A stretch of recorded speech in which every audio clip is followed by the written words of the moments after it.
There we go. All right. Had a little Facebook issue there, but here we go on this Tuesday morning. It's a new month. It's April 1st, 2025. It's election day across Wisconsin. This is Up North News Radio. I'm Pat Kreitlow here in Chippewa Falls, sporting the I voted sticker, even though I voted last week. But it counts. Coming up on the program, we will talk about Election Day and, of course, the stakes. You got to give Elon Musk credit when a guy says the entire destiny of humanity rests on the outcome of today's Supreme Court election. Well, then maybe you should go vote and make sure that Elon Musk does not have the ability to control the entire destiny of humanity. We'll talk to Sharita Booker about some of the popular stories on Up North News social media. Christina Laurie will visit with us to talk a little bit of election, a little bit of sports. And then we'll have in our second hour, Lieutenant Governor Sara Rodriguez talking about the importance of voting today, as will Deborah Cron-Miller from the League of Women Voters. Now, if you're watching this fine radio program that starts in 4.5 minutes, you're a good civic duty kind of person. You probably voted already. So don't tune out. The message is go pester people. Elon Musk is paying people $20 to help get people to the polls today. We don't have $20 to give you, but we count on you actually loving this state and not wanting billionaires to buy elections. So go pester people to vote today. I put up a very pestering post on Facebook just now, and then I'm going to start calling people. But first, this radio show. It starts at 6:06 all across the Civic Media Radio Network and right here. See you soon.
Johnson from Civic Media. This is Up North News Radio. Now, live from our Lake Minnesota studio, here's the founding editor of Up North News, Pat Brightlow. Well, hey there, Wisconsin. Good morning. It is 6:06 on this Election Day morning. It's Tuesday. It's a new month, April 1st, 2025. Another beautiful morning to have you here up north, live from Lake Wissota, from wherever you're listening across the Civic Media Radio Network, on the stations, on the app, watching us on social media, or listening by podcast. Thanks for getting your Tuesday going right here. I got a question for you. Are you pestering anybody to vote today? Because you are a listener at this early hour to this fine and informative radio program. So chances are you've either already voted, like I did last week, got the I voted sticker today just to make sure, or you have a plan to vote today. That might not be good enough. We need you to pester people and say, hey, you, Mr. or Ms. Casual Voter, you should get out there as well. And then they're going to answer with, well, Elon Musk says he'll pay me $20 if I go vote. Fine, take his money, but vote not to have billionaires running our elections anymore. So we don't have $20 to give you. We have instead the ability to send a message to Elon Musk and everybody else who wants to try to buy our elections in Wisconsin. But that only works if enough people show up to send that message. So get out there and pester people today. As you might have guessed, we'll be talking quite a bit about today's election here on the program. We will be talking to Lieutenant Governor Sara Rodriguez in just over an hour about what's at stake on this very important election day. And we will talk to Deborah Cronmiller from the League of Women Voters, what to know in order to go vote, and about getting registered, and what is this constitutional referendum that's on the ballot today that the League of Women Voters and other folks, myself included, are urging you to vote no on. We will talk all about that. It is Tuesday, so Sharita Booker will be here to talk about social media posts from Up North News. There will be Christina Laurie talking a bit about some of the good stuff she puts in our newsletter. And then we'll get your input on things as well. Alicia says, yep, I'm pestering people. I voted last Wednesday. Cassandra gives us a yay, it's election day. And Tony gives us, yes, quite a fine and informative show.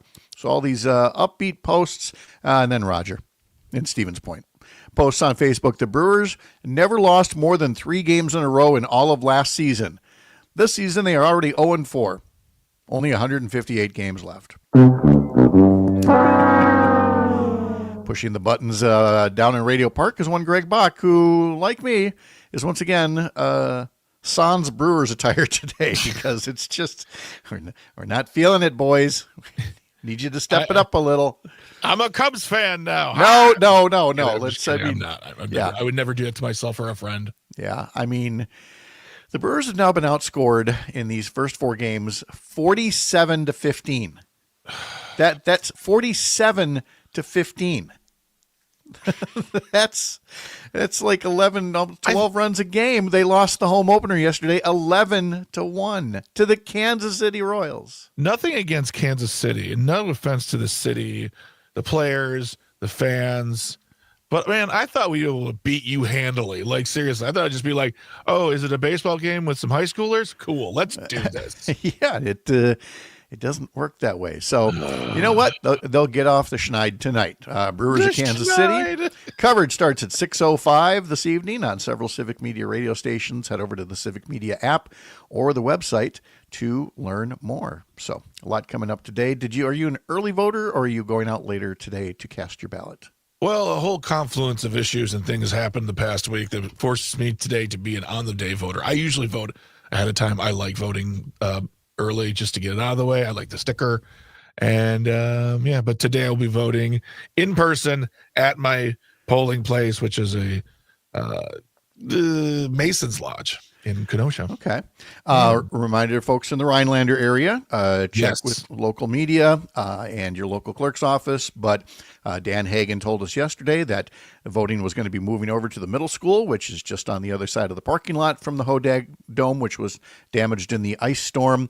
And Dan will join us again during our history lesson coming up in 45 minutes or so to talk a bit more about what's happening up in the Rhinelander area.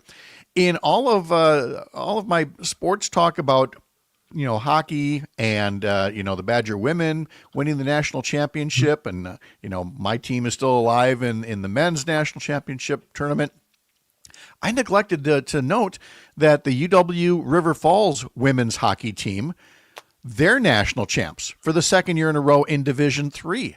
So congratulations to the River Falls hockey team for, again, 2 national titles back to back. That's awesome.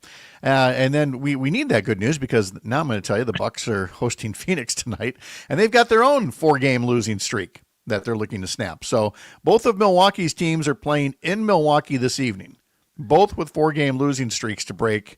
So, guys, I hope you understand the assignment. Break the streaks tonight. Okay. Let's see here. Let's see. You can look forward to training camp for the NFL starting in July, everybody. Let's see. Tony says he's voting today. He's always a day of kind of voter, and I never begrudge anybody for that. I just like to get mine out of the way here. And then I mentioned pestering people to vote, and Tony says, I noticed you had some things to say on Facebook, Pat. If only you had some kind of radio show to talk about all of it. Well, funny you should say that, Tony. Here comes the rant that I put on Facebook. Unlike the richest SOB on the planet, I don't have the means to bribe people with $20 bills or $1 million checks, but that doesn't mean that I can't try to move you today. Yes, you, Wisconsin voter who doesn't usually take time to vote in spring elections, you only vote in November. If you think elections are negative now, if Elon Musk racks up wins tonight, and he is very much the one name on the ballot, and if the world's richest man racks up wins tonight, you can't even imagine what every other election is going to look like from now on. I get it. You're sick of the ads. So am I. But the richest man on the planet put an extra $20 million into making us watch even more ads so that he can buy a state Supreme Court seat with Brad Schimmel that'll let corporations escape those pesky rules when it comes to things like worker safety, price gouging customers, polluting the water. He wants to buy a court that'll actually go along with the next effort to overturn elections. And a guy who won't even acknowledge his own children is drooling at the power to control what women do with their bodies. And look, I could go on. I could. But the main reason that I hope every casual voter and every right of center voter, there's a MAGA folks, they're going to vote for Musk, Trump, Schimmel, but there are plenty of people who still consider themselves right of center, and I hope they get out there today along with casual voters to send one simple message, not just to Elon Musk, but to every billionaire. Send this message to every billionaire, to your George Soros, J.B. Pritzker, your Dick Elines, John Menards, Diana Hendricks. Send a message to every billionaire. We are sick of billionaires trying to buy elections. There's a limit at which what you're giving to a candidate or a group is way past generous and way past supportive. It's just obscene. But that message does not get sent today unless enough people who don't normally vote in April go vote today. We need Susan Crawford on that court, not Brad Schimmel. We need Jill Underly as state superintendent backing up our local schools and not trying to undermine them with a second school system funded by taxpayers that can discriminate against our kids. We need to say no to voter suppression in our state constitution. We just need people showing up to vote, whatever the weather. And the weather, not great.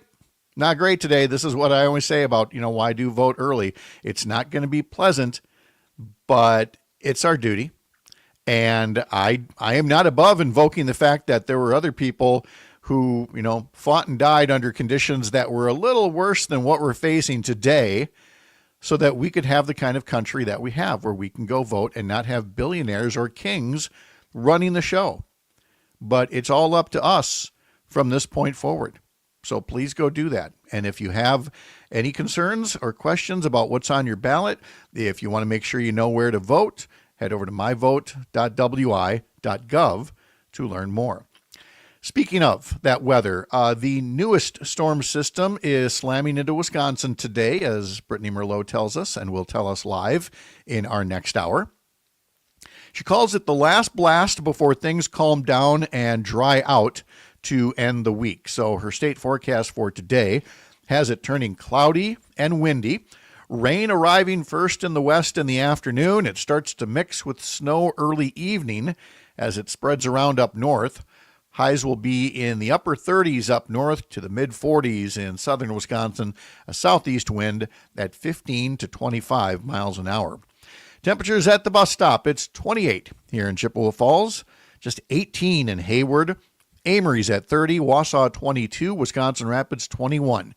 In La Crosse, it's 29 right now, Green Bay 26, Madison 27, and in the Milwaukee area, it's 31 at Mitchell and 33 at Radio Park. And again, Brittany Merlot will be along with the details of the forecast heading through the rest of the week, coming up in a bit in the next hour, along with your chance to, once again, win in the Break Into Spring Text to Win contest, where you will use that Civic Media app to text the hourly keyword and be entered for that hour's prize and a grand prize. So, again, get set to text us through the app just at right after the news at the top of the next hour, and we'll tell you all about what that keyword is and how you can be part of the winning. We'll tell you what's in the Up North News Daily newsletter coming up in a little bit after we talk to Sharita Booker. I will tell you that we have a weekend newsletter now on Sunday mornings that is focused on Wisconsin politics. And our question of the week deals specifically with Supreme Court elections and how we do it here, which is a nonpartisan election. Other states do a partisan election. There are states where just the legislature elects Supreme Court justices. There are states where just the governor appoints Supreme Court justices. And then there's one called a nominating commission, the one that most states use, where an independent commission comes up with a list of recommended justices and the governor picks one of them. If you want to tell us what you think of the idea, head over to radio@upnorthnewswi.com and send us an email. More after this. Sharita Booker's next. This is Up North News Radio from Lake Wissota and Pat Kreitlow.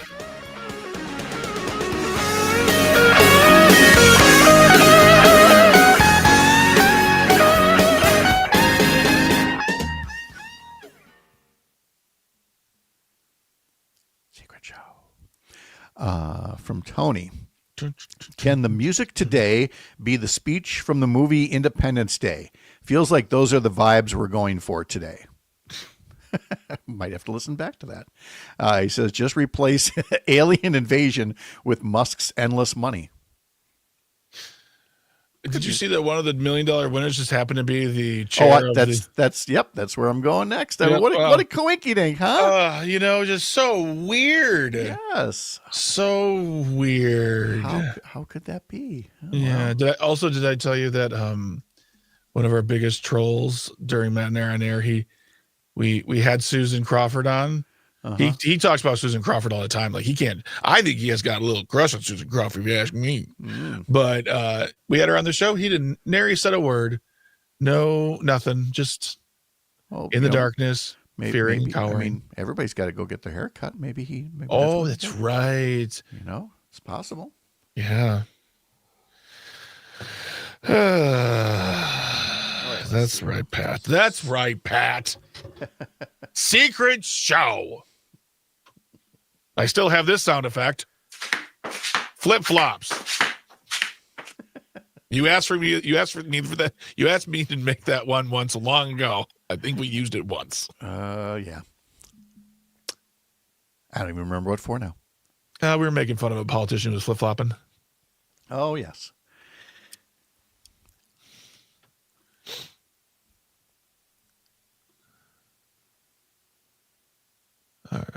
got 20 seconds. Secret show.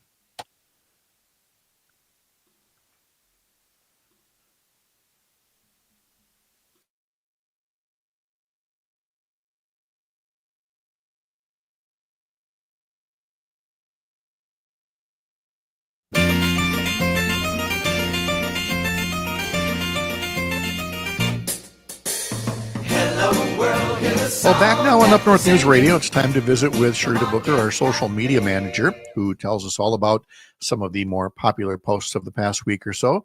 Sharita, you still a little under the weather over there? Yes, you guys can probably notice my voice is a little stuffy sounding today. So I've heard from a couple of folks lately that they got that spring cold and they got a nice early dose of it. So we'll keep this nice and quick. We won't keep you long. We just appreciate you spending some time with us talking about some of the more popular posts. Brewers got their season started over the weekend, of course. And, Bill Schroeder, The Rock, he started the game in the booth, which obviously people expect, but it wasn't with, well, what did we used to call it here? Fox Sports Network, and then it was Bally's. He was actually on one of the big channels on Thursday. It was nice to see him on ESPN with Joe Buck there calling the game, and I think that's well-deserved for him. And he also just signed a new contract to stay the voice of the Brewers for at least 2 more seasons. And he's been calling Brewers games since 1995. And last season, he celebrated his 30-year anniversary. That post had more than 2,000 likes on our Facebook and almost 200 comments. Todd said, "Rock is truly my favorite after Euchre. So down to earth and informative with a great sense of humor." And Jill said, "So glad you're staying with the Brewers. You make the game so much fun." Second story that got a lot of clicks, obviously had a lot to do with today's election. And again, polls will be opening at the top of the hour here. But former president has weighed in to the race for state Supreme Court. This would be Barack Obama, I'm assuming. Yes, Barack Obama. This is what he said on social media. He said, "If you live in Wisconsin or have friends or family who do, there's an important Supreme Court race happening right now. And there's only one candidate ready to protect the fundamental rights and freedoms of Wisconsinites, Judge Susan Crawford. We've all seen how important judges are in protecting our rights." So we had almost 2,000 likes on our Instagram for that post. And we had some people putting the clapping emojis in our comment section, and Jack, who also said an actual leader. But we also had some negative perspectives, like Gabe, who said not voting for her if he is. Whatever, Gabe. Haters gonna hate, I believe, is the thing you kids say nowadays. All right, let's end on a lighter note here and talk about more small town gems as you get set to plan your weekend road trips around Wisconsin. What do we got this time? Driftless Books and Music, located in Viroqua, is the state's largest used bookseller, located in the historic Viroqua Tobacco Warehouse, which was built in 1906. The all-brick building once was Wisconsin's largest tobacco warehouses and is listed on the National Register of Historic Places. It now offers the collection of new, used, rare, and antique books, as well as records, tapes, maps, a music venue, and an art gallery. That post had more than 2,000 likes and over 300 comments on our Facebook. And Karen said, "This bookstore is beyond cool. And the town of Viroqua has excellent restaurants, bars, and great entertainment. It's a gem." And Rusty said, "We used to take our tobacco there. So awesome to see it transform into something amazing. I was blown away my first time I went there." There's a lot of complimentary posts there, but I also want to give a special thanks to somebody named Laura, who commented on another post from somebody named Lana, who wrote, "Duh, it's Up North News, and this Viroqua is not up north. Might try to visit the summer, but it's pretty far from Hayward." And Laura, thank you for jumping right in there to say, "I'm from Iowa originally, but live in Viroqua. So generally, Wisconsin is up north from other U.S. states. Come visit us down here." And that's what we've been saying since day one, is we cover all of Wisconsin, because to the whole rest of the country, when you think up north, you think Wisconsin, anywhere in Wisconsin. So Laura, you had our back, and we appreciate that so much. Sharita Booker puts all these posts and more together on our social media sites. Sharita, thanks for the time. Feel better soon. Thanks, Pat. Meanwhile, in the daily newsletter that you can get by signing up over at UpNorthNewsWI.com, Christina Laurie has put that edition together. And of course, it is April now, and that kicks off Earth Month. Earth Day will be celebrated at some point here during the month. And so to market, she has a story about local restaurants around Wisconsin that have won awards for their environmental sustainability. And a story from me in there about the time that it's going to take to count and report all the votes. Don't be looking for instant results out there, especially in the larger cities where results often come very late because, all those absentee ballots can't even start to be processed until this morning. Recall that last year, there was a bipartisan bill to speed up absentee ballot results, but state Senate Republican leadership failed to pass the bill last year, and that left open the ability to spread conspiracy theories about the late night results, the kind of thing repeated by reckless and irresponsible candidates like Brad Schimmel, who wants a seat on the state Supreme Court but is willing to spread rumors about Milwaukee elections to win election himself to the state Supreme Court today. Again, get all the details at UpNorthNewsWI.com. Sign up for our newsletter there. We began the segment, by the way, with the theme to the Partridge Family because I neglected a birthday yesterday. We kept mentioning that trumpeter Herb Alpert was 90 years old. Shirley Jones turned 91 yesterday. Mrs. Partridge from the Partridge Family, Shirley Jones. So happy birthday to her. Greg, I don't know if you caught this, but we now know who is one of the big winners of the $1 million check from Elon Musk. And you might be shocked to learn that one of the recipients is chair of the Wisconsin College Republicans, sparking some suspicion that the giveaway might have been fixed. His name is Nicholas Jacobs, a student at UW River Falls, listed as the chair of the Wisconsin College Republicans chapter, according to the Journal Sentinel story from Hope Carnop. According to his LinkedIn account, Jacobs worked for the campaigns of Derek Van Orden and Ron Johnson and worked for the group Turning Point Action, the right-wing group that's doing voter mobilization. We told you about it last week, causing some of the split in local Republican parties around the state. But give Elon Musk a little bit of credit because along with giving $1 million away to just anybody, like, the chair of the College Republicans, he also did make clear that today's election is about, and I wish we had the proper echo sound effect, the destiny of humanity. That's an interesting way of saying, I'm going to say whatever I have to say because I don't want to feel like I just set $20 million on fire. Which is essentially what will have happened if Brad Schimmel loses today.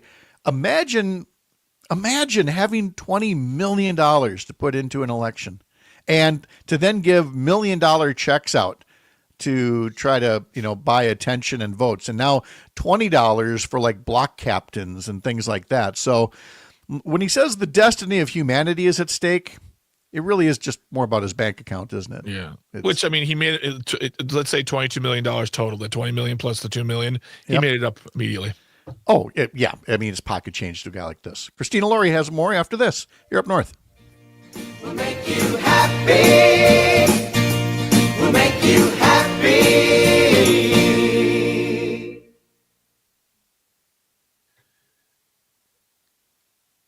Secret show. Oh, Alicia secret show. Want to see my shocked face? Look at this nice note from Oz Eckert. Good morning. I'm on the Organic Valley Farm just south of the Brighton Moser Boy by Wausau. My wife and I drove Sunday to the Edge for Al's retirement party. Thought we might see you. We did, but you left before we could talk to you. Just wanted to say thank you. You and Greg are on in the barn every morning and have the only live local weather in the Wausau area. Much appreciated. That's awesome. Huh? Thank you. I'm sorry that I missed you. It was packed. That place was packed. Oz, are you playing a Gibson Explorer in that picture? That looks like a good old-fashioned Gibson Explorer you're rocking, buddy. Hey. Let me know. I love it. I used to have one myself. I sold it to a buddy. Well, he's not a buddy. He paid me half and then moved out of town. So that's another story for another day. That's a natural natural sunburst. Woo! I'm loving it. You're catching all that from that thumbnail profile pic? I mean, dude, when it's guitars, man, that's me. That's my world. It's my favorite hobby in the world. I love guitar. The way that manly men can talk about cars, I can talk about guitars. I get down to wirings and hardware and things like that. And yeah, wobble boy. Tony, Hans the Brighton Moser boy. Love it. Yep. That Brad Moser boy ain't right. we do too. He's talking liberal politics, and that's not the way we were raised. Hans will be back next Tuesday. He agreed to shift a week here so we could fit the lieutenant governor on today to talk about Election Day.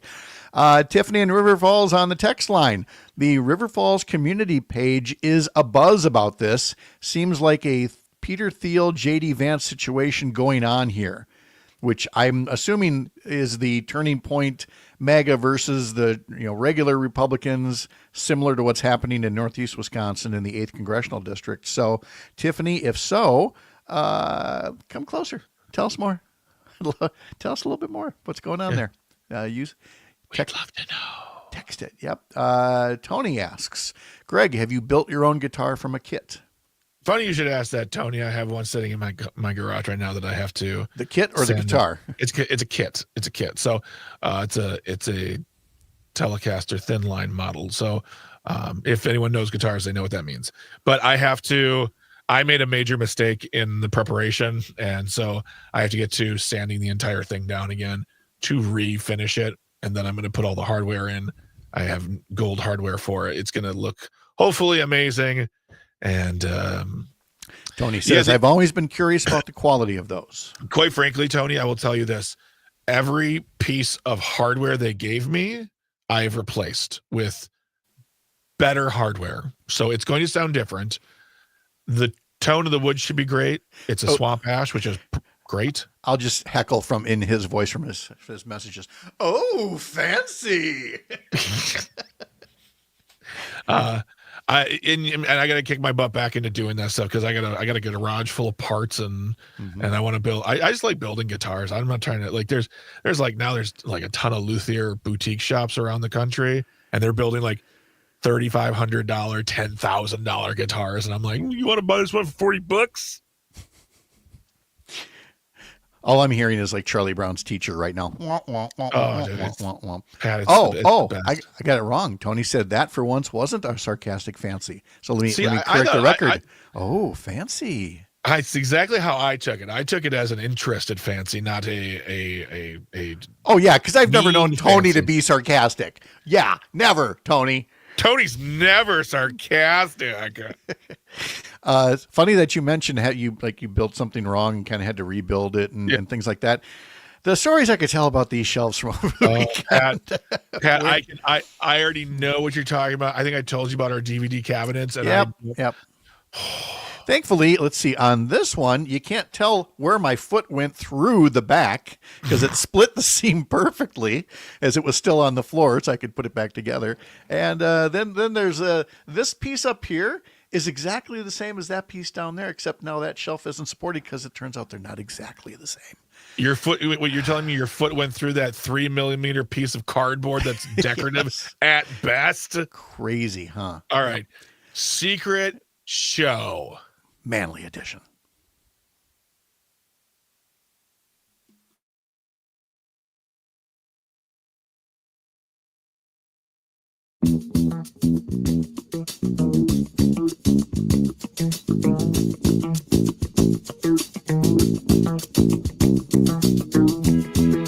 .34 on this election day, Tuesday morning on Up North News Radio, and joined as always on Tuesdays by Christina Laurie, who puts together our Monday through Friday newsletter and other little side projects that we're going to be talking about when the time is right. Happy election day, Christina. Happy election day. Did you already get your sticker?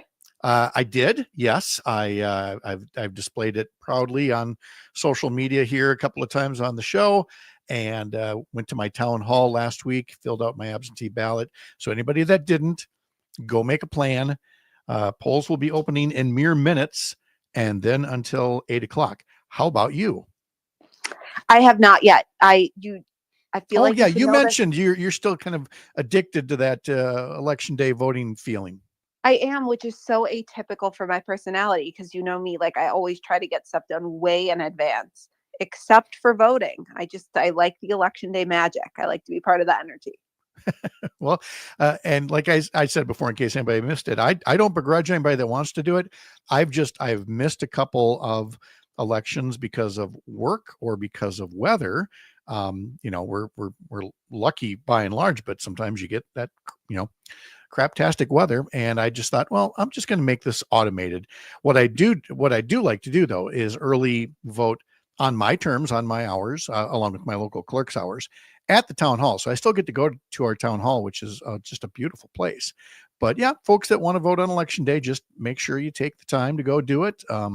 Polls are open until 8 o'clock, and I'm sure we will have a lot to talk about tomorrow. Are you the kind of person, and have you always been the kind of person who votes in every election, like these spring elections, or was there a time, when you were so much younger, that you were just a presidential only kind of voter? Yeah, I feel like I should probably not admit this, right? But I actually didn't vote in the spring, the February election that we had this year. So I do tend to miss some elections. However, I do feel like I make it all for the important ones. This is obviously counts. Oh yes, this one is just so important on so many different levels, and it has not only attracted national attention, not only attracted a record amount of cash, not only has worn people down with a lot of the negativity in the advertising, but it has, in a positive way, which is what we like to do in this segment, that has inspired a lot of people.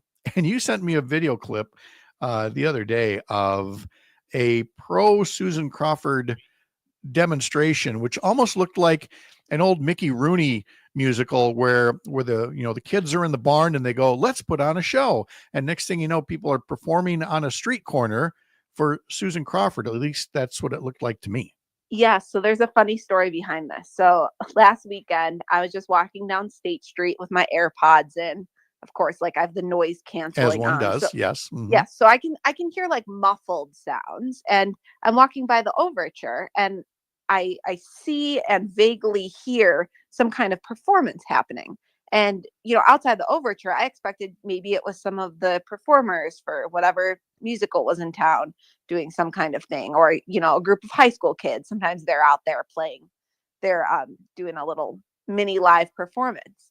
But instead, I look up and I see a bunch of people, full grown adults, dressed in like Supreme Court gear, like the black robe. Some had the RBG lacy necklaces on, singing songs about Susan Crawford. They were singing "Stop in the Name of Love," and they amended some of the lyrics to be pro Susan Crawford, just getting out the vote efforts. And it brought a smile to my face to see people so energized for a seemingly random Supreme Court election in April. But aren't these the kind of people who, God bless them, I mean, they always know that if you can bring a little bit of joy to something, and look, maybe sometimes you kind of have to manufacture the joy a little bit, but then it can kind of become a self-fulfilling prophecy. There are just people who you just wonder how they do it sometimes, honestly. Well, maybe you're one of those people. I don't know. We work hundreds of miles apart, but people, they're just like, they're always going to find a way to put a positive spin on this, even something as contentious as a campaign, because they're out there being very excited for something rather than against something. I'm glad you used the word joy, because that's actually how I've been responding this video. So I took a little video clip of it and I posted it on our social media. And, it's very easy just to scroll on by. If you don't agree and you don't plan on voting for Susan Crawford, you don't need to voice that. Really, truly, no one cares either way on social media. And you definitely don't need to attack these people who, like you said, are just spreading joy. So many people just commented, wow, losers, nothing better to do on a weekend. And I was feeling a little feisty, so I did reply to some of them. And my go-to response was just, it's called joy. You should try it sometime. Good. I mean, said in an almost joyful way, No, I truly mean it, because just think about it. I mean, if you're spending your time on a weekend at your twiddling your thumbs on Facebook, just making fun of people who are doing whatever they're doing. They're not harming anyone. They're not setting Teslas on fire. Okay. So this is a perfectly good demonstration. Of course it is. And again, anything that's positive like that is very welcome. I would love to live in an era where, instead of political ads that are tearing people down, that it's just the candidate looking at the camera and saying, I hope you vote for me, and here's why. It's just that, that's just not the world that we live in here. So you're going to hear positive things. You have to pay attention.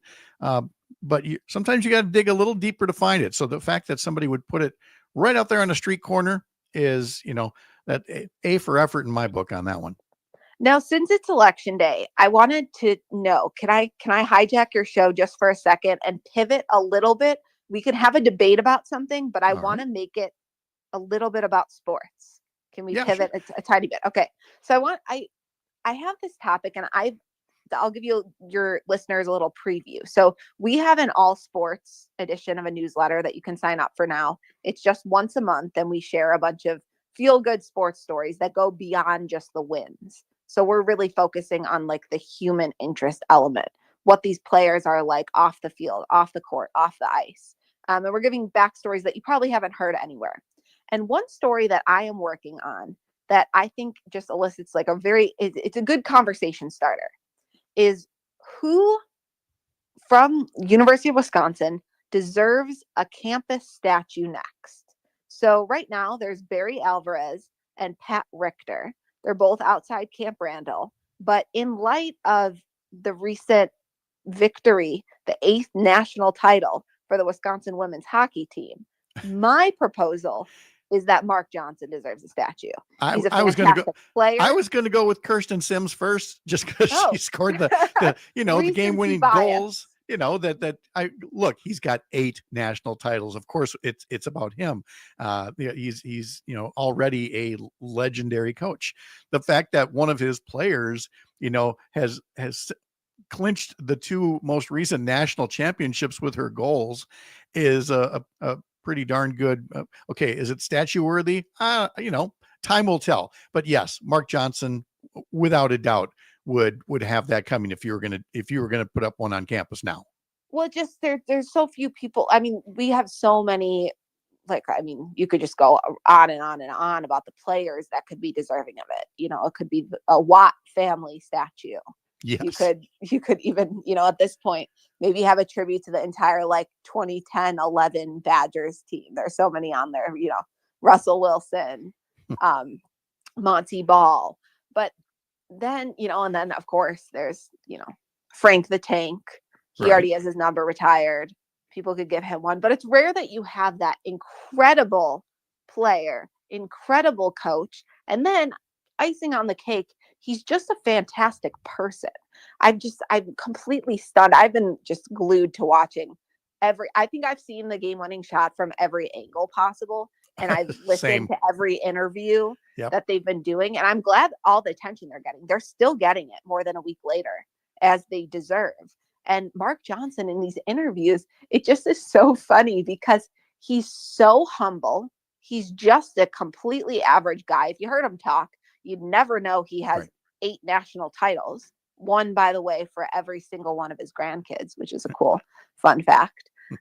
He needs a 9th grandkid so we can win that 9th title now. But he's just so humble. And a funny interview that I actually just saw the other day was he was saying they were asking him to take them back to that moment. 18 seconds left on the clock. Kirsten skates out on the ice. And he goes, yeah, I didn't look. I decided I was just going to go off the bench's reaction. So I looked away. Then next thing I knew, I saw them cheering and I figured she made the goal. So it was just it's so funny. And he was all of us, because I think I don't think in that moment I was looking at the TV. I was too nervous. I was looking and thinking, well, it's definitely a miss because now she's too close. But it was in that moment that she went from left to right and into the net. And I didn't know she still had the puck. Yeah, I didn't know she did either. I thought by now the goalie would have had it under a knee pad or a glove or something, but we just couldn't tell, because the puck is dark and the pads as well. And next thing you know, you see it shooting into the net, which again was just electric, as was the winning goal in overtime. I will say that if we do put up a statue to Coach Mark Johnson, you could probably look up. I hope the guy or the woman or the team is around that did the statue of Herb Brooks, which I happened to see that same weekend, not this past weekend, but the weekend before, when I was watching that hockey tournament in St. Paul.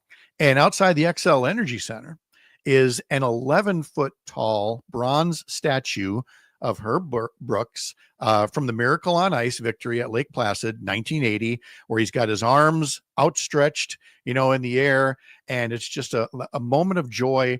And it's a really nice looking statue. So if anybody puts up that statue to market, we're going real theoretical at this point, is just get that statue maker, not the one that made the statue of Dwayne Wade. I was so glad Miami. you said that. Yeah. That was the first thing. Yes, botched statues.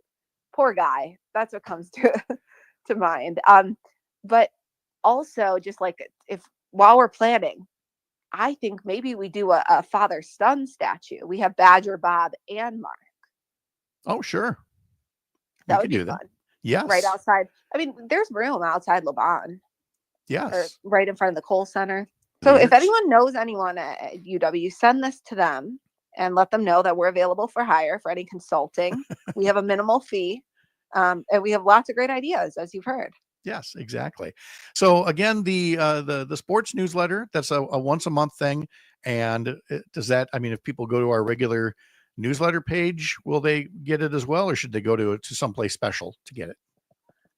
You're bringing up a little bit of a touchy subject. So we are currently still working on building. Oh, we're workshopping this. Hey, yes. Look, I'm right there with you. We're workshopping the Sunday morning politics newsletter page.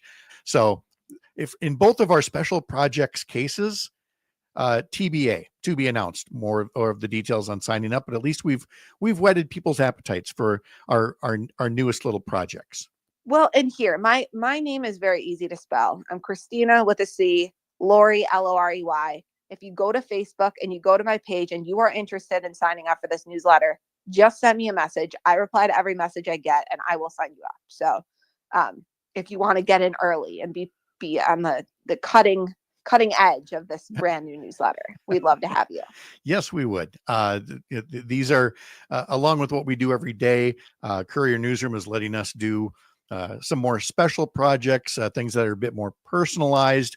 Obviously, anybody who knows me knows my love for public service and for things involving politics and policy. No, really? Yeah, no, it's true. And then, oh my gosh, with all of the sports stories, this newsletter is just a natural extension. So I hope people will go sign up for that. And there you go. We made the transition from election to sports, took people's minds off of politics for a little bit. And now we can jump into today's history lesson after that. Christina, Lori, thank you so much. Have a great day. You too. Back with more after this. You're up north.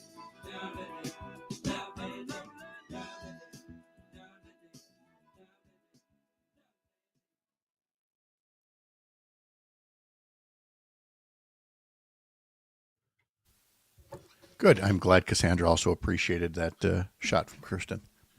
7-year-old loves watching Badger hockey. You're raising that kid right.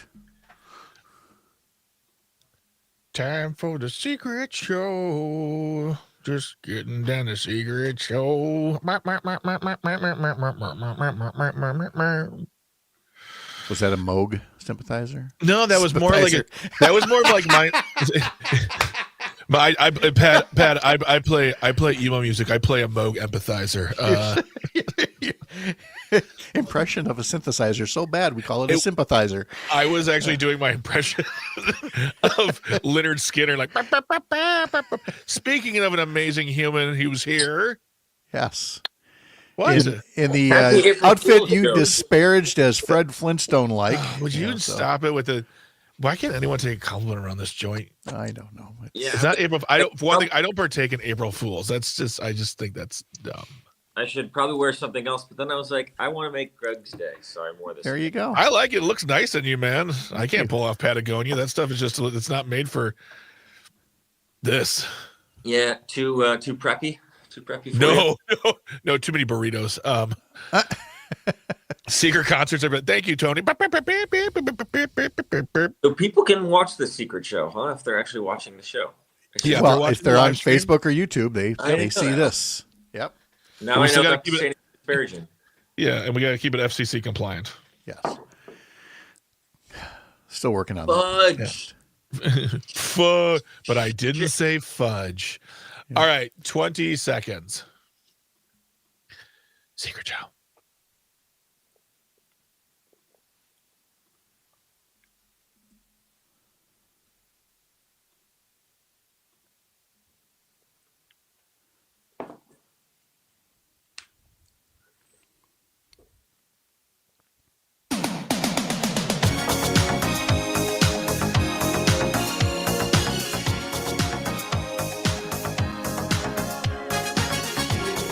Happy April Fool's Day. You just got rickrolled. Well, not exactly, but okay. In case anybody wondered, where did this whole rickrolling, what is it, where did it come from? It was on April Fool's Day of 2008, and it was YouTube. YouTube tricked their users with the prank by featuring certain video links that didn't actually go to those videos, but led to the video for Rick Astley's Never Gonna Give You Up. Several other websites had the same idea, creating an unintentional internet-wide April Fool's joke, the Rickroll. Which, I mean, now all these years later, it doesn't seem as funny, but back then, it was like, oh, dude, look at that. You know what, though? I gotta say, when I get, like, every once, maybe twice a year, I'll get Rickrolled, and I feel it feels good. I love that it's still there. Mm-hmm. And it can still make you go, ow, and you're like, yeah, all right, yeah, he's cool. Still got me. Dan Hagen is here from WJFW TV Newswatch 12 in Rhinelander, who has never intentionally been rickrolled in his life. Mr. Hagen, how are you?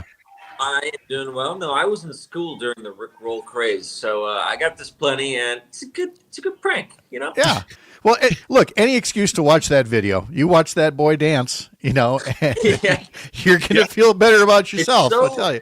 It's so lame that it's so cringe. Yes. Yeah. But it makes me feel better. I just like the idea that April 1st, 2008, around 2 to 3 million people throughout the world was like, Rick Astley is white? Yep. As we were back in the 80s, we're like, wait, what? Speaking of videos of the 80s, that takes us to our next item on the history lesson today. On this day in 1985, David Lee Roth made it official that he and Van Halen were Splitsville, and he would go on to have a few solo hits of his own.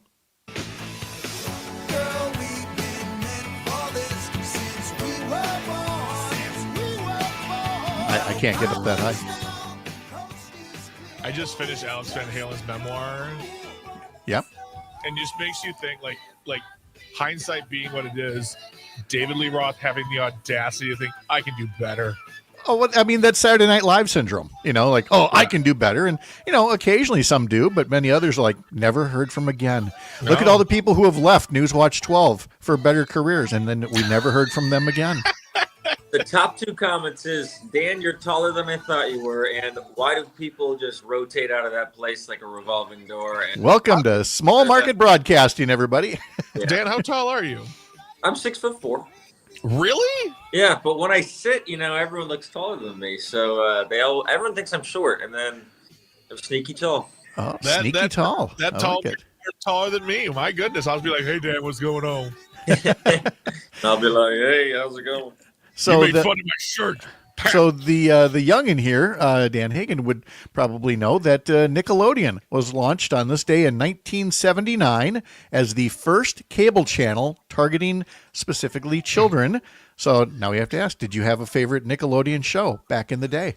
Man, there were a ton. I mean, SpongeBob is a classic. I still quote SpongeBob to this day. That's more new, though. I did love the Drake and Josh, Amanda Bynes show. Oh, yes. Yeah. But, you know.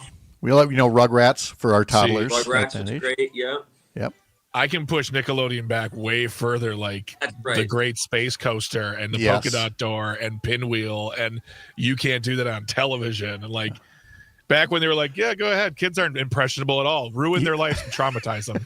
Keenan and Kel, and Keenan's still on TV all my that gosh. time. Tony asking on or saying on YouTube, Rugrats and Doug.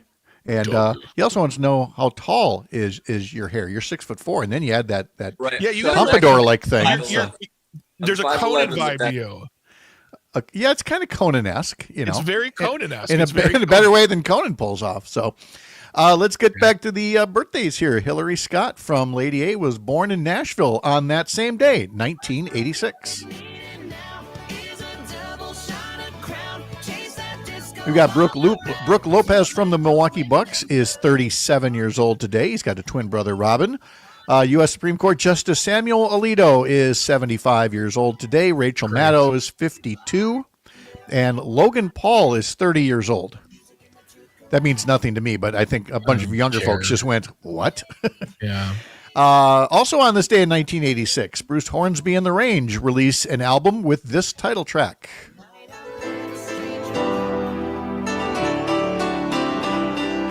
This, of course, would be The Way It Is.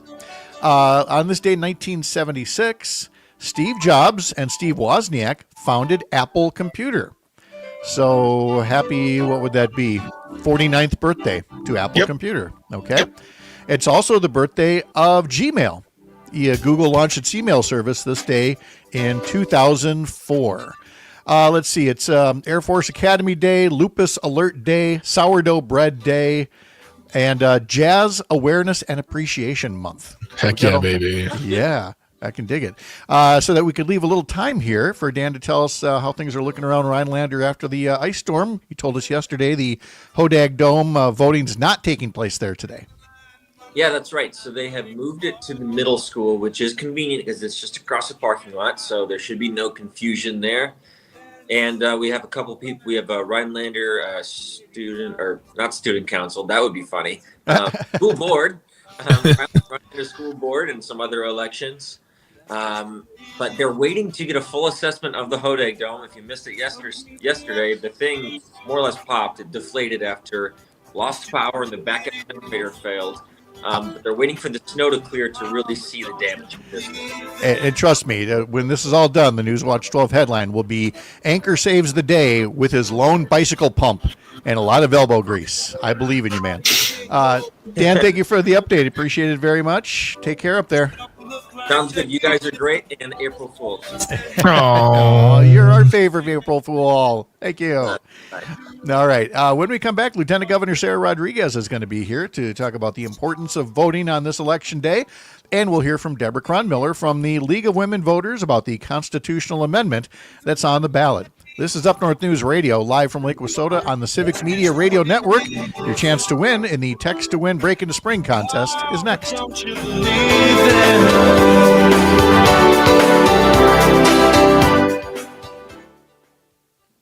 And there we go. All right. Secret show, secret show, secret show, secret show. Okay, goodbye for realsies. Sometimes you guys have like words of wisdom or Do we have any Words of wisdom. Don't ever change. except for Just, you know, if I have like any that. words of wisdom, just I don't got nothing. All right. Don't listen. Here's Wait. oh. Oh, let's see here.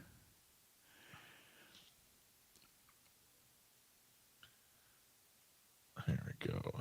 Trying to figure out what is on the Oh, I gotta do text I gotta line. do some recording. I'll be right back. Okie dokie.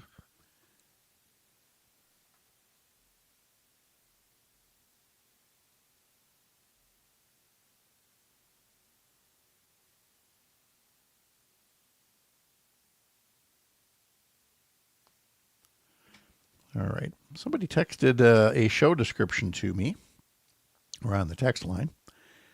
And I have to let them know to fix Christina Lurie's name. Her spelling. All right. Back in a bit.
Hey, Sarah, good morning. Good morning. How are you? I'm doing well. All right. Thanks for being here. It's been too Of long. course. You been Yeah. well? Yes. Yeah. Okay. What you been working on? Oh my goodness. All things budget, all things healthcare. Those are the kind of things I've been working on. Okay. Just want to know what to get into here along with the usual election day stakes. Sure. Okay. Doing much for travels? Yeah, I was just in Green Bay yesterday looking at some simulation labs. That was interesting. I'm well on my way to going to all 72 counties. So All right. that's Cool. good. One of the areas that you might want to talk about is Medicaid expansion. That could be something that, we're still only one of 10 states that hasn't done that, and one of 2 that hasn't expanded postpartum Yep. for 12 months. Yeah, you never have to ask me twice about that one. So, okay, let's see. Anything related to all the Trump and Musk cuts and any impact there? Yeah, there's the Trump and Musk cuts, the ones that they just did. Yes. That's about 210 million Yeah. in Wisconsin. Okay.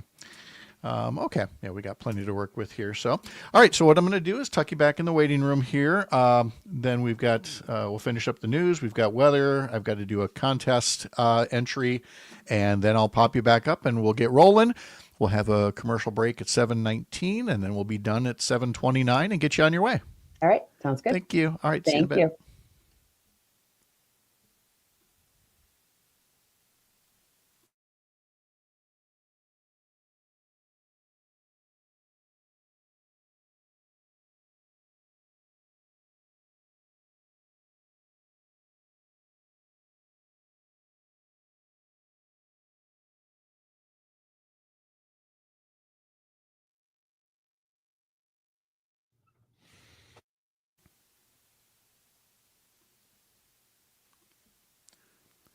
Morning, Brittany. Good morning. How are you doing? Hello, Brittany. Hello. Brittany Milo. What do you have to say for yourself with all of this yuckiness that's coming again? I'm ready. You said last night in your state forecast, you said last blast. I hope it is. It looks like it is. Okay. Just so we know what we can legally bind you to. So, all right. 20 seconds.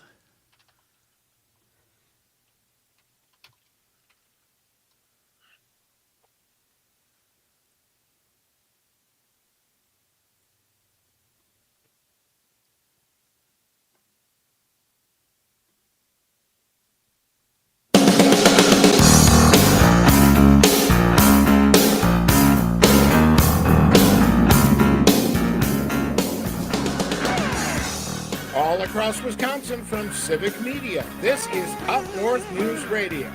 Now, live from our Lake Wissota studio, here's the founding editor of Up North News, Pat Brightlow. Unabashedly Wisconsin and brought to you by Courier Newsroom. This is Up North News Radio, live from Lake Wissota across the Civic Media Radio Network. Here live from Chippewa Falls. It's election day. I'm discombobulated. It's a new month. It's April 1st already. The polls are open across Wisconsin and will be until 8 o'clock tonight. Get out and vote. If you've already voted and you voted early, then you've got the same job that I do. Go pester people. Get them to vote. Explain to them the importance of getting out there. And if people want to know, well, what else is on their ballot? Where do they vote? Do they find out if they're registered? Go to myvote.wi.gov and learn all about it. Lieutenant Governor Sara Rodriguez is standing by. We're going to talk to her about the importance of voting today, what are the stakes, and what else she is working on during a busy legislative and budget session. We will talk to Deborah Cronmiller from the League of Women Voters about the constitutional amendment that's on the statewide ballot today as well. And, of course, meteorologist Brittany Merlot will have the details on our forecast, including another storm moving into the state later today and into tomorrow. But first, it is time for the Civic Media Break into Spring statewide Text to Win contest. It all starts with the Civic Media app. You can use that to go to one of the stations select the text the station, and then use that little text button to send us just a keyword. That's all you're texting is one word 4 times a day at 7 a.m., 11 a.m., 1 p.m., and 4 p.m. Each word or each hour has a different word, and you have till the end of the hour to text it to us. You'll be in the running for an hourly prize and then the grand prize, which is a queen mattress set from Verlo. Complete rules at civicmedia.us. All right, let's get to today's break into spring statewide keyword this hour. And this is to win $100 cash is this hour's prize. And the word is pillow. Pillow. Pillow is the text to win word. Use the Civic Media app.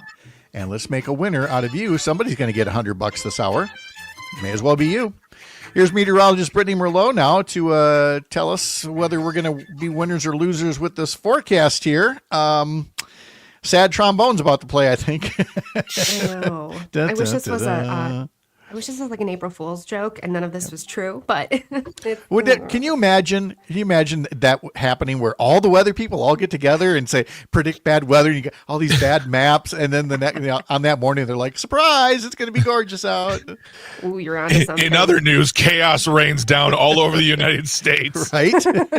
Although, hey, maybe after they cut out, the entire National Weather Service and we turn it over to the private sector, maybe that's where we go. We got to gin up the ratings. We're gonna do we're gonna do April Fool's weather. Gosh. Well, okay, now that we've depressed ourselves with that, let's get to what the trained weather people can do for us, and that is tell us the factual forecast, which ain't that great. But again, there's going to be fewer and fewer snowflake opportunities as we move forward here. Yes, actually, this is the last time I see snow in the forecast for at least the next couple of weeks. So to me, that means our temperatures are going to be warming up, and maybe this is the last blast. So fingers crossed for that. Right now, though, it is cold up northeast in Eagle River. It is in the single digits there. Meanwhile, down in Racine this morning, it is 34 degrees. We've got clear skies across the entire state, but those clouds will be thickening and moving in as we go through this day, with rain arriving in the southwestern parts of the state probably around 6 o'clock this evening. That is going to spread throughout the state, turns to snow around 8 o'clock as it moves into central areas, and it continues to lift into the northwoods as well. High temperatures today up northeast will be in the upper 30s, and down southwest, you're going to be in the low 40s for highs today. Now, this is going to continue to accumulate as we go through the evening, where a winter weather advisory has been issued pretty much from Watoma to Shawano, all the way north, and then there's a winter storm warning into Douglas and Bayfield counties. Now, up north by Lake Superior in the winter storm warning, they're looking at 1/2 foot to about 1 foot of snowfall hitting them. For the winter weather advisory areas for a lot of northern Wisconsin, we're looking at a good 3 to 5 inches. And some places from Wausau to about Rhinelander could see a little bit more, maybe around 6 or 7 inches or so. But otherwise, this storm is kind of messy. What it's going to be doing is first moving in as potentially a wintry mix into our southern areas. It'll be all snow for the north. That'll start to accumulate. It'll be all rain to the south as we go through this evening. But then tomorrow morning, the system starts to lift, warms everything up, and we're going to see a wintry mix lifting through the northwoods and then turning to all rain as we go through the day tomorrow. So snow, ice, rain, melt. It's going to be a mess out there. Mud everywhere. Ew. Yeah. I did not ask for mud in the forecast here. It's I found something better than the horn. No, God! Pull it right in your No, hair. God, please, no! No! No! okay. We now now we have Greg's official reaction to the forecast from Rob. Good morning from Tigerton. Clear skies at 19 degrees. Yesterday, coming home from work, I found a power line down in my yard, taken down by a tree branch. I will have a huge cleanup job ahead. He said, last night I went to Shawano. I got to see Kristen Lyerly at one of her meetings, and it was very informative. He says, the scenery is beautiful with the ice on the trees. And I'm heading to the town of Germania Town Hall to vote. So everybody get out and vote. He says, no repeat of April 2018, please, with 3 feet of snow. And of course, he's looking forward to mowing season, because once you're done making money on the plowing, you got to make it on the mowing, I miss the God. smell of fresh cut grass, though. Oh, it's so Oh, refreshing. see now that's how you wrap up a weather report with I nice love little them. imagery about that. And Brewers victories. Fresh cut grass and Brewers victories. That's what I Home need run. coming soon. Boy, we'll have to turn that ship around, won't we? Oh, yeah. All right. Well, one can dream. Brittany, thank you so much. Have a wonderful day. You too. All right. The Brewers did drop their home opener, 11-1 to go to 0-4 on the season, but we'll try it again tonight. Brewers versus Kansas City. Coverage starts at 6:05 on Civic Media stations in Richland Center, Oshkosh, Racine, Kenosha, Park Falls, and Hayward. Head to civicmedia.us to learn more. Let's bring in Lieutenant Governor Sara Rodriguez now on this Election Day morning. Polls have been open for about 13 minutes now, open until 8 p.m. Lieutenant Governor Rodriguez, good morning. How are you? Good morning. I'm really well. So nice to see you. Thank you for joining us once again and talking about what's at stake in this election, and then we'll get to some of the other business you're taking care of as well.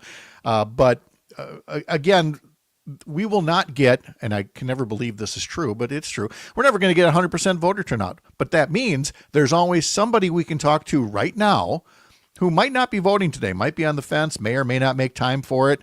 So when you're talking to those folks who just honestly don't know if they're going to go vote today or not, what do you tell them to make them think, this actually is worth it? I do need to go vote. Yeah, that is true. When these nonpartisan elections, we don't have a huge turnout for some of these, and they're so important. For particularly, it's our Wisconsin Supreme Court. This is going to make some decisions moving forward. Are we going to have a Supreme Court that's a rubber stamp for Donald Trump, or are we going to have a Supreme Court that's going to effectively apply the law impartially? And that's what people really need to ask themselves, what they want to be able to do for the next several years here in Wisconsin. Do we want the Wisconsin state government to look like the chaos that's, in the federal government right now? I certainly don't want that. We've got, Brad Schimmel, who's saying that he is going to be a partner to Elon Musk and Donald Trump. And that it really honestly is scary to me. So people have got to get out there to vote. They've got to make sure that they're looking at what's on their ballot, because there's so many other things that are on there. There's the state superintendent race.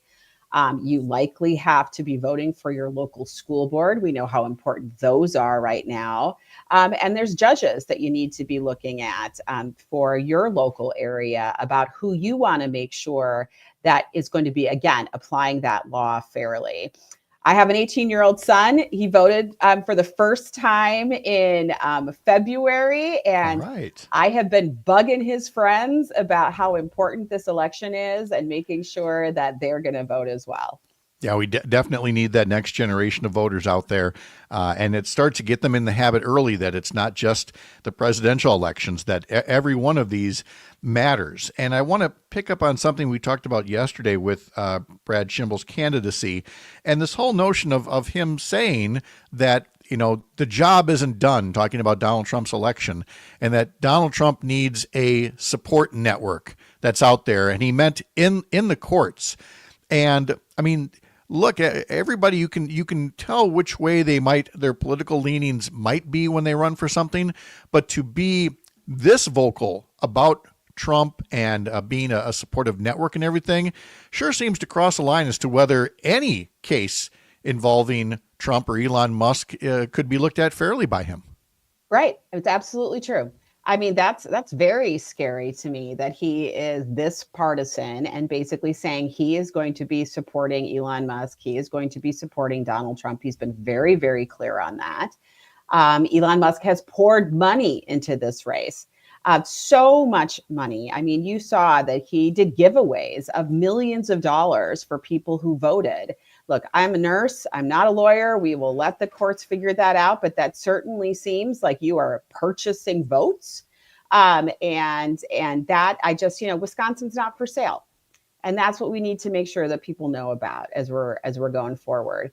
The other thing I'd be remiss if I didn't say, because I am a nurse, is that once again, abortion rights are on the line. And Brad Schimmel has said that he finds nothing wrong with our 1849 abortion law, which again has no exceptions for rape, incest, or health of the mother, only life of the mother. That's very, very dangerous for Wisconsin. And we want to make sure that we've got folks who are going to look at the laws that we have and apply them fairly. Yeah, I mean, there's a level of extremism that obviously is only being telegraphed and not said explicitly, but through the endorsements and through his sayings about the 1849 law, certainly make it clear why that issue alone would be enough, if not the billionaire dollars, if not everything else that's on the ballot here. We're talking to Lieutenant Governor Sara Rodriguez about Election Day and about getting out to vote. The polls are open until 8 o'clock. We're going to continue the conversation in just a moment, but just ahead of the break, I will tell you again, yes, the Brewers were losers to Kansas City in the home opener, 11-1. The Brewers have been outscored 47-15 in their first 4 games, but they will pick it up again this evening. The Bucks also have a 4-game losing streak going. They will host Phoenix tonight. And congratulations to the UW River Falls women's hockey team, Division III national champions, back-to-back years. Congrats to them. Our conversation with the Lieutenant Governor continues right after this on Up North News Radio, live from Chippewa Falls on the Civic Media Radio Network.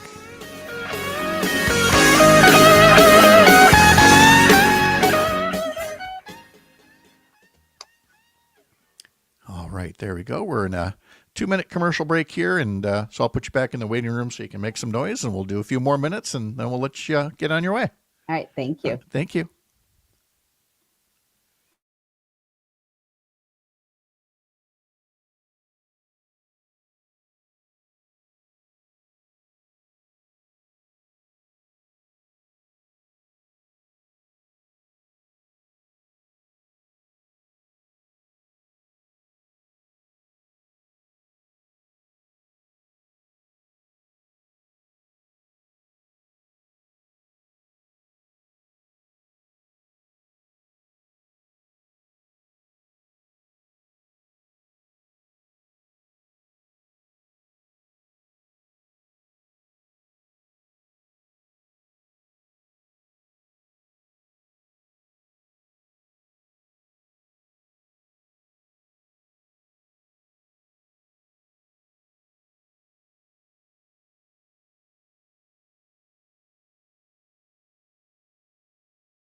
a parking lot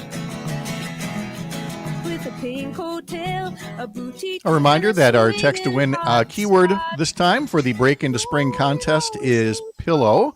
That's for $100 cash. This hour's prize. You have to text it in by the end of the hour on the Civic Media app. This hour's keyword is pillow. We're talking to Lieutenant Governor Sara Rodriguez about Election Day across Wisconsin today. And I wanted to say thanks to, I believe it was Eric in Tosa, who sent us a photo from outside of American Family Field, where Luann Byrd was organizing a big crowd that got out to show their support for Susan Crawford in the Supreme Court race. And again, you saw the big crowd there at American Family Field. You saw the big crowd that was outside of the arena in Green Bay before the Elon Musk rally. So for Lieutenant Governor Rodriguez here, I mean, you see a whole lot of folks who understand the stakes and aren't just voting. They're out there making a very public show of support about the importance of this election. That's got to make you feel pretty good. Yeah, I think it's great. All civic engagement is good. We have to make sure that we're letting people know what the stakes are. And yeah, we're a 50-50 state. This is going to be a tight election. We know that it is. And so every single vote counts. And that's what I want to make sure that people understand, that their vote matters, their vote counts. They have an opportunity to have a say in what Wisconsin looks like moving forward. And they have an opportunity to tell Elon Musk that we are not for sale, and that he cannot just buy these elections as he's trying to do in our state. This is the test case. Is it going to work? All of this money pouring in from one man. I mean, that to me is just very, very concerning. And we have to make sure that we are going to let our voices be known today. And we'll see what's going on, at the end of the day. Again, polls open until 8 p.m. And it's not even just the fact that he's putting all this money in, but that he is almost single-handedly cutting all of this funding, our tax dollars that would normally come back to us through all manner of employment and services. And I mean, there's some recently announced cuts that are really going to hit Wisconsin. Yeah.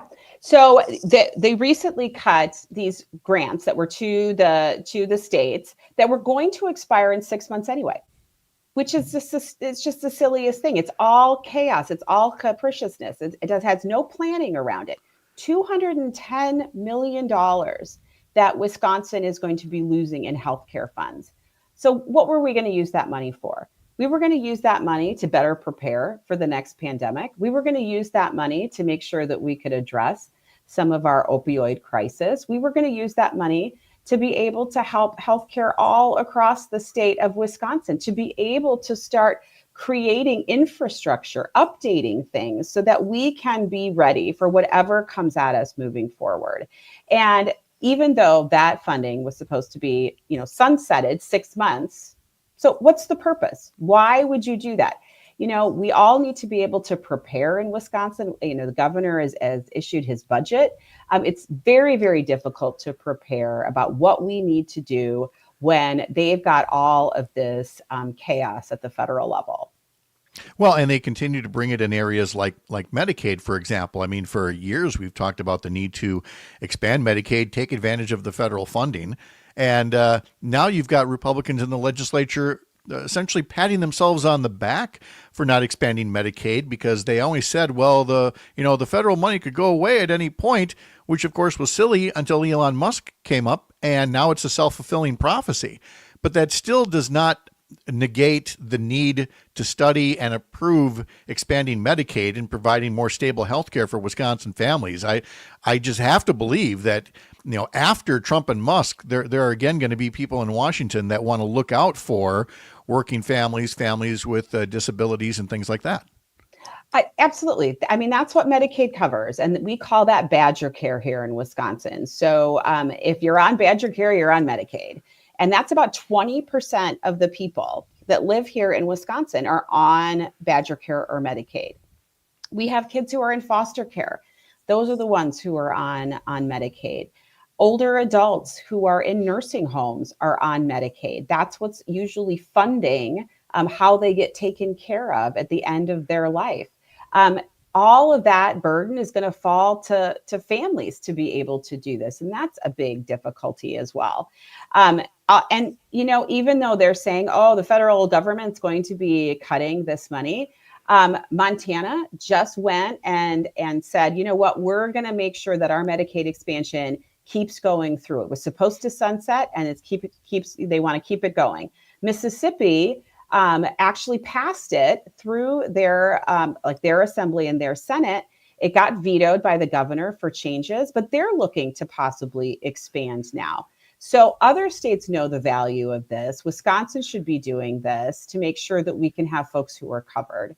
And then the other piece for Medicaid expansion is that we are only one of 2 states that has not expanded 12 months postpartum. So after moms have babies, we are only one of 2 states that hasn't done that, us and Arkansas. And you know what? It's actually going through the legislature in Arkansas. So we could possibly be the only state that does not provide health care for moms for 12 months after they have a baby. which again makes no sense on so many levels, especially when you consider how many Republican co-sponsors there have been for something like this. And it appears to be singularly Assembly Speaker Robin Vos who is holding this up as some kind of a test case for the right wing. This is all about a budget process that will conclude with that. We're in the middle of it now. The Joint Finance Committee is about to take its show on the road to get public hearings. What kind of input do you want people to give the legislature as they determine what should or won't be in the next state budget? Yeah, so they're going to have these regional listening sessions. There's some coming up. There's one coming up tomorrow in Kaukauna High School.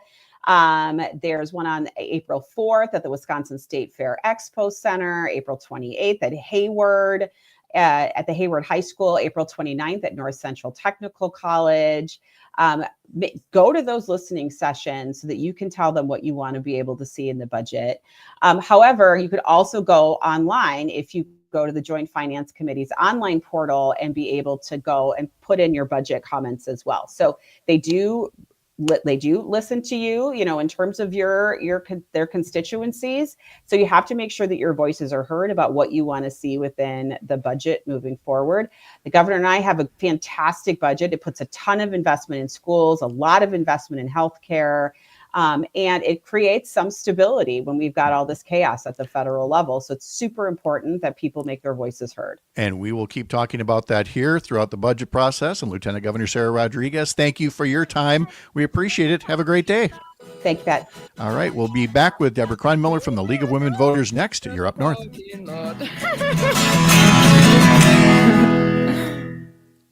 And there we go. All right. We are in break.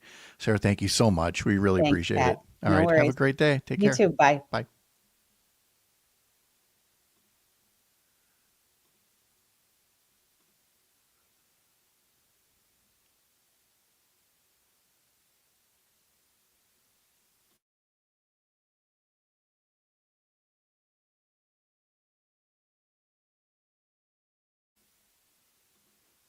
And there's Deborah. How are you? I'm well. How are you, Pat? Good. Thanks for coming back. You're very welcome. Happy Election Day to you. Yeah, I know. I like this. We've made this a nice tradition here. So, okay. Here we go. There's that. Okay, so we'll definitely get into the importance of voting, the constitutional amendment, what are the issues behind it, what people need to know to go vote or to get registered, and other things that the group has been up to. So beyond all that, what else should we hit? Am I missing anything? Well, that's going to take up all the whole time. So that's fine by me. I didn't want to forget anything obvious here. So, okay. Well, you know the drill here. So I'm going to tuck you back in the waiting room here for about 3.5 minutes, and then we'll get the segment rolling. Good. I'll get some coffee. All right. Perfect. Same here.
Hillary Scott is 39 years old today, and I neglected to mention in the last segment we were playing Big Yellow Taxi because on this day in 1970, the Joni Mitchell album Ladies of the Canyon was released. All right, here's an interesting bit of trivia, or just more sheer coincidence. It was a year ago today, on April 1st, that there was an election looming. We played that exact same song from Lady A, Need You Now, because Hillary Scott was having a birthday, and then I introduced Deborah Kronmiller. So welcome to the program, Deborah Kronmiller from the Wisconsin League of Women Voters. Deborah's looking back at last year's notes and like, oh, we have quite the deja vu today. How are you? Indeedy. Thanks, Pat, for having me. Yeah, and the thing is, the way the state Supreme Court works, there's 7 justices, and so they're staggered. And so for 7 different years, there are Supreme Court elections, and then there's 3 years where there aren't any. But right now, we're in a stretch of I think 6 in a row or something like that. So I've already got you on the calendar for next year about this time because every state Supreme Court race is important, obviously, along with all the elections. But let's just start with the overarching view of spring elections. Set aside the negativity and the money, the division, everything else, because at its heart, the spring elections in Wisconsin are based around all of these local, nonpartisan offices that have gotten virtually no attention because of these other big races. But, I mean, if folks really want to talk about hometown civic engagement, I mean, it all starts right here. That's correct. And the league for years and years has been, begging people to get out and vote at spring elections, because this is really where the rubber meets the road in your community. These are your local officials that are being elected today, your school board members, and these are really the day-to-day decision makers that impact community. Now, of course, as you implied, with $100 million coming into this Supreme Court election, it's very hard to not focus on that one single race. And it's become extremely political because the money is coming in from very partisan sources. And, I feel almost badly for our 2 candidates who are running for the Supreme Court, because in some way this election's been hijacked from them. This is not just them talking to the voters. This is a whole bunch of political action committees who are interjecting their opinions. And it's politicized and otherwise nonpartisan race. Yeah, I was just lamenting yesterday how this time in 2009, in the legislature, I had helped shepherd through the Impartial Justice Bill, which cleaned up Supreme Court elections for about a year. And then there was a change in the legislature. But, we showed that it can be done in Wisconsin, where you don't need to have billionaires and billionaire-funded groups hijacking these elections. So it doesn't always have to be this way. But right now it is. And in fact, citizens could let their legislators know that they want campaign finance reform. We want limits on the amount of money that can be spent in these elections. We want to overturn, frankly, the Citizens United decision, because money is not a person's vote. Money is money, and a corporation's not a voter. And so we really need to think about some of these bigger issues, and that's going to start with our Congress. And if we really want to change that decision, that's where we need to be addressing the problem. Yeah, and you see why certain entities get so political about this, because they know that if they were to lose control of Congress to folks with a more progressive bent, we might finally see getting all this big money out of politics. But let's talk about one of the races on the ballot today, which does not involve candidates, but it is yet another constitutional referendum put forward by the Republican majority in the legislature that would take current law about voter ID and put it in the Constitution. What has the league been saying to voters about that? Well, we've been saying vote no, and we have a number of reasons why voting no is the right thing to do here. First of all, it's already law, as you just indicated. In Wisconsin, we have one of the most strict voter ID requirements, and that's in statute. And no matter what happens today, that will not go away. We will be, into the future being asked to show an ID in order to vote at an election day or before.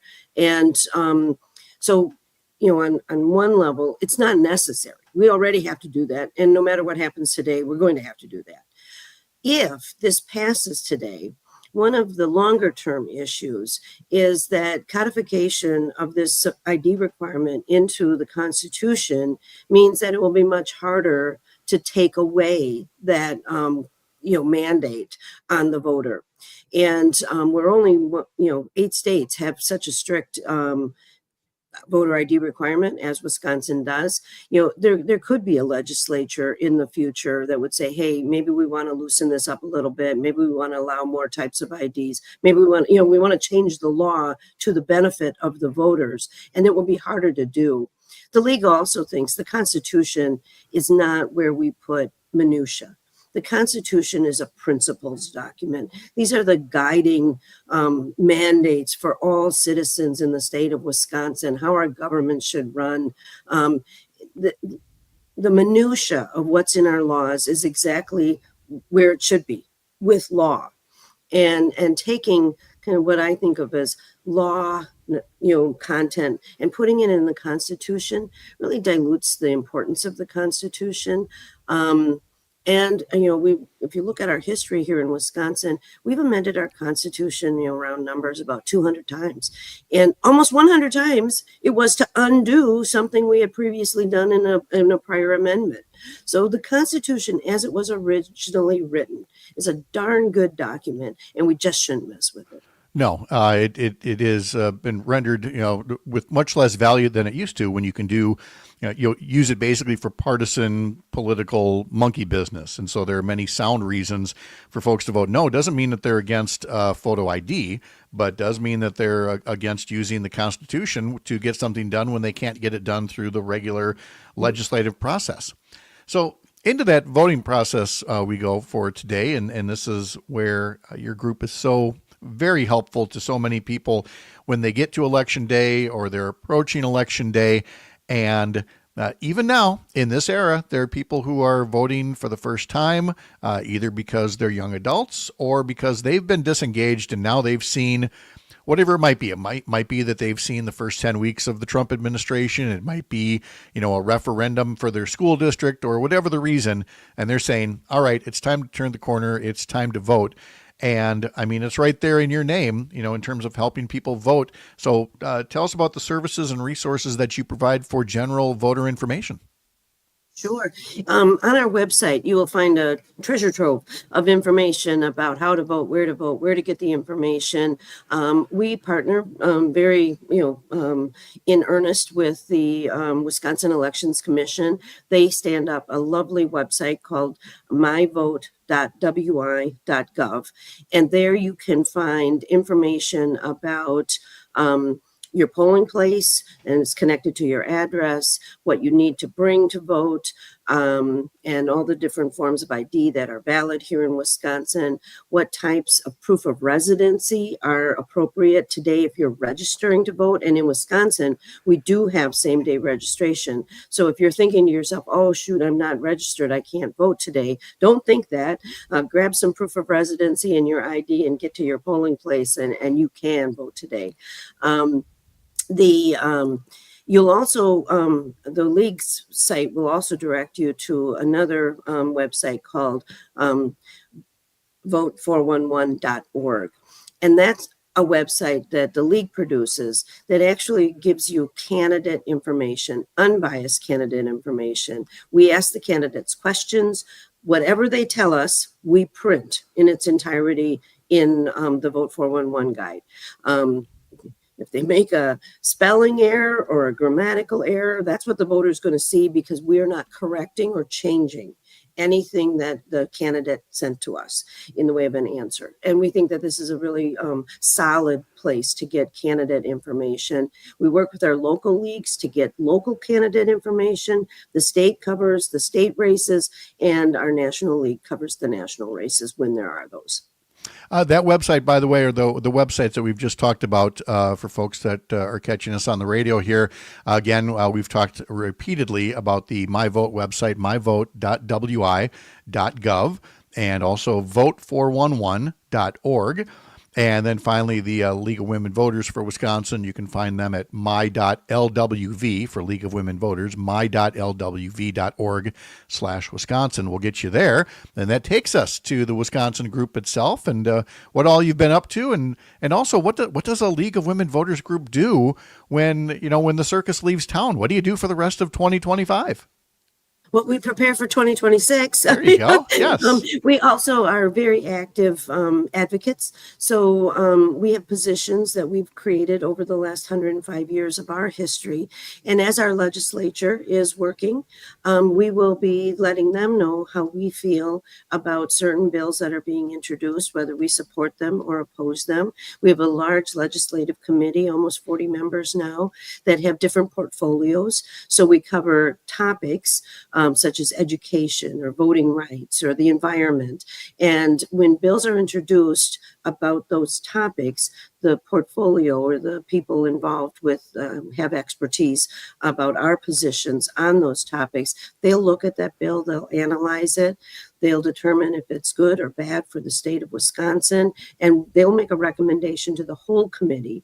And then whatever the committee says, as the state's lobbyist, I'll go in then to Ion Lobbying and actually register our position.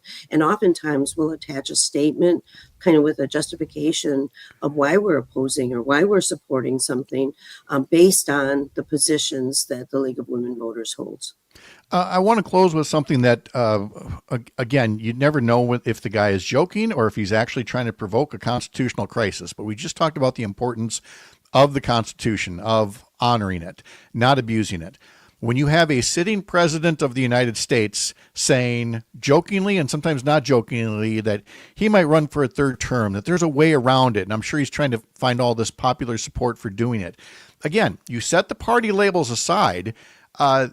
There's this whole notion of what does it mean to adhere to a constitution, and that we need to treat it as more than just a political piece of paper. That's accurate. The league is very much a supporter of our elected officials upholding their oath of office. And in that oath, they swear to defend our Constitution. And I take that very seriously. And I think all elected officials should take that very seriously. So if we've gotten to a place where we're going to not do that, then I think voters have to question, is this the right person to be, honoring the commitment to the voters in the United States about what is their responsibility in the same way that, Congress can hold judges accountable to do their job. They could impeach them if they're not doing their job. We need to think about what is the job. And are elected officials doing that? And in Wisconsin, we've seen that in the form of recall elections, and it's an opportunity if enough people really believe that a candidate is not doing what they were elected to do, that we have an opportunity to hold them accountable to do that. It's a sadness that a person at the highest level of our government would be talking, kind of what I think of as almost gibberish, that they would not uphold the Constitution. So yeah, exactly. Tony puts it really well on YouTube with the comment, the Constitution isn't a list of suggestions. It's how we've kept this whole United States thing going, emphasis on united. And I love that your answer just now included the words honor and commitment and job, that this is a job. This isn't all about just power, and it's about respect. And I always appreciate all of these reminders, Deborah, every time you're on. Deborah Cronmiller is with the Wisconsin League of Women Voters, the executive director, and it's always such a pleasure to have her on as we approach election days to talk about the duty and the honor of civic engagement. Deborah, thank you so much. Great to touch base. Hope you have a really great day. You too. Thanks, everyone. And thanks. Get out to vote. Yes, by all means, get out to vote. It's Tuesday, so we're going to talk to Chad Holmes to wrap things up next on Up North News Radio.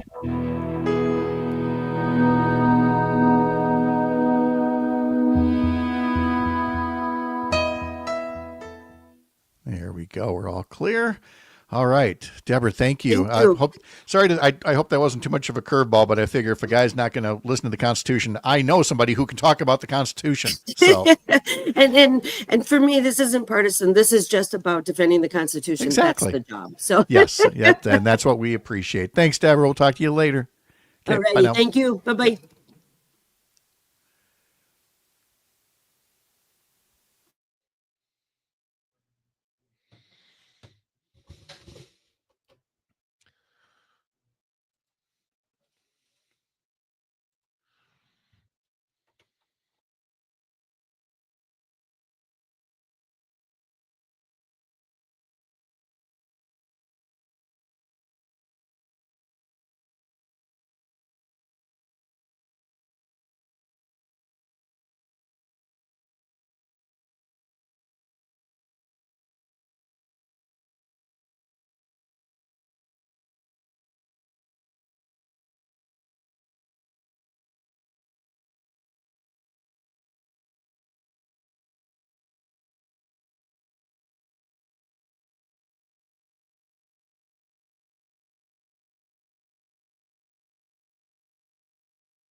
Chad Holmes in just a sec. One more reminder, the Civic Media Break into Spring statewide text to win contest keyword this hour is pillow. This hour's prize is $100, and you've got less than 7 minutes to get on that Civic Media app and text in the word pillow to be part of this hour's drawing for $100 and the grand prize drawing. Every entry, every text gets you entered into that grand prize drawing as well.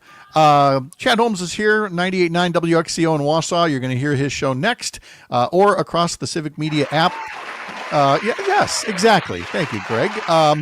Let's see. We've got from Tony on YouTube. Is Mayor Doug causing any more legal crisis in Wisconsin or in Wausau today? Have the drop boxes been secured? Only Mr. Wassum knows. So awesome in Wausau. It's Wassum. Mr. Wassum, how are you? I'm doing good. Okay. All right. Good talk. Have a good day. Take it easy. Get out and vote. I did not know that asking how I was supposed to be, how I'm doing was supposed to be an essay answer here. Yes. We need answers to all these questions here. No, I'm fine today. I mean, tomorrow I have no idea. Did you vote, Chad? No, I vote on election day every time. Okay. All right. Okay. I guess the thing is, I will not be shamed into feeling like I'm doing something wrong, because I swear again, and I'm gonna be out here and throw a little spice here for you guys early. Yes. But sometimes I swear that some coffee here. Other people involved in broadcasting. Well, if you don't vote early, there's something wrong with you. There's nothing wrong with me. There's nothing wrong with anybody else who's going. We like to vote on election day. Okay. Yes. So the point was, when the whole "how are you doing," that's what I wanted. I wanted the spice to flow, and it has. I look forward to Tuesday. Well, actually, you know why I feel that, because coming out of this, we had a break, right? We had a commercial break, and every station plays their commercials. There was a Brad Schimmel spot where he just has Donald Trump rambling for 60 seconds. I'm sure you guys may have heard this. No, I don't know, but it's where they called Donald. They couldn't even bother to get him on like either a computer or get somebody to record him in person. They got him on a phone, and he just rambles for 60 seconds. Okay. Ramble. And I heard this a number of times because I was driving yesterday and I was listening to the Brewer game, and I heard this spot over and over again. And now I heard it on your show here this morning, Oh. twice already this hour. But it's just Donald rambling, and it kind of annoys me because it shows again. There's nothing to it. And yet so many people adhere to it. As I was looking at a Brad Schimmel remarks that he delivered to a group not long ago, and where he talked about being part of a support network for Trump.